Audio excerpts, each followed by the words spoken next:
You're watching BlackTree on TV, only on Soul of the South. Welcome back to BlackTree on TV. I'm your host, Alex Hudgens, here at your #1 source for what? Urban entertainment. Okay, hope you guys are having fun because I know I am. Now, speaking of fun, it seems like James Franco is always up to something, but he really is a good actor and he killed it in Rise of the Planet of the Apes back in 2011. Right when you got the script and you read what type of role you were given, what were you thinking? What were your initial thoughts? My initial thoughts were, well, before I read the script, I thought, another Planet of the Apes movie. I'm not sure if there's anywhere new to go with those movies. I mean, I liked the originals, but they really, exhausted a lot of the possibilities. But then I realized that this movie had a completely new take, that they were going to not only create the apes in a much more realistic way through computer, generated graphics, but that the whole storyline was much more grounded. It takes place in the world that we recognize, and in the way that the apes become more intelligent is done in a fairly plausible way. So it doesn't take huge leaps of the imagination to kind of buy into this story.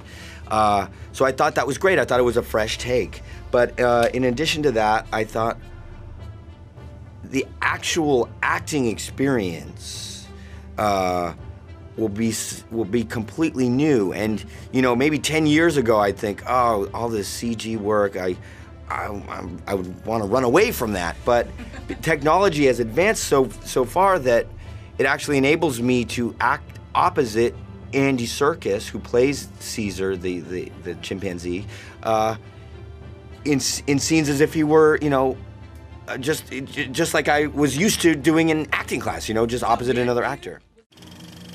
Thanks, Francesca. Now, when you hear the term film critic, one name comes to mind instantly: Roger Ebert. The Pulitzer Prize-winning film critic set the gold standard for film criticism and became one of the most recognizable critics ever, and without a doubt, the most famous thumb on the planet. Now, perhaps lost in his long list of accomplishments was the way Roger went to bat for black cinema. Our guy Jamaal Finkley sat down with the late Ebert's wife and director of a new documentary about the film critic's life. Let's move on to a movie now that's one of the most brilliant, weird, and unusual American documentary films I've seen in a long time. Roger Ebert was the definitive mainstream film critic in American cinema. He has been writing for half of the history of feature films. Roger was a mature writer early on. He's written over a dozen books. He wrote a novel. He won a Pulitzer Prize. How on earth did Roger Ebert write Beyond the Valley of the Dolls? Chaz was probably more life-altering for him than his TV show.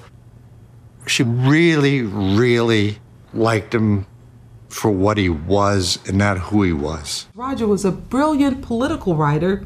He was also a brilliant writer about race and politics and a lot of things. And a thing that people, it's really perceptive that that he wrote all of this stuff beforehand. People think that he started writing about politics or race or anything else only after he lost his ability to speak. That's not true. If you look back at his history, he always did it. He always had that interest. And I was glad that he didn't give up writing about that when he had such a great career as a movie critic. It was important to me. That's one of the ways that he and I bonded through his writing about movies, but also about all this other stuff. And I also want to say that, like, even on the show, he and Gene, but especially Roger, would imbue the discussion with the larger world. When they're talking about a film, when they talked about Hoop Dreams, for example, Roger talked about the portrayal of African American families in media, and how, in this film we were trying to show a very different and more real view of what it's like to live in that community and be in a family. Okay, up next, comedian Dane Cook gets animated. Plus, we have a sneak peek at Tyler Perry's latest movie, Single Moms Club, new on DVD. And we talk to the man himself, along with Nia Long, who stars in the Single Moms Club. It's all coming up in just a bit on BlackTree on TV. Stay tuned. You're watching BlackTree on TV, only on Soul of the South.